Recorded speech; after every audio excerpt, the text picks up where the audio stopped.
So people are physically active, even if they're overweight, are actually controlling and regulating their inflammation. And we never evolved to regulate inflammation because we never evolved to be physically inactive. Until recently, nobody was physically inactive unless they were dying, right? So we never evolved an alternative mechanism to regulate our inflammation other than physical activity. And we didn't live in a world with this much sugar. We never lived in a world. I mean, it's astonishing. You pay more money for foods today that have less sugar added. Right? I mean, that's just ridiculous, right? Because it's so cheap. And sugar is, everybody loves sugar. I mean, I've gone hunting with hunter-gatherers, foraging really? with hunter-gatherers, and I can tell you that they're honey addicts, right? I mean, I've gone out with these guys, and they go from, if they fail in their hunt, like by 10 or 11, if you haven't killed an animal, that's it for the day, right?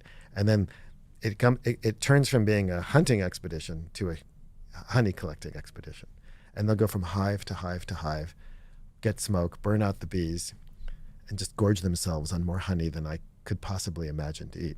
Except these are lean, physically active hunter-gatherers, and they handle it just fine. But it's the Paleolithic equivalent of eating Mars bars all day long. But they've been out doing physical activity for how long? Yeah, I mean the average day is about 15 kilometers of walking with some running. Yeah, so they're they can cope with it. How many hours is that?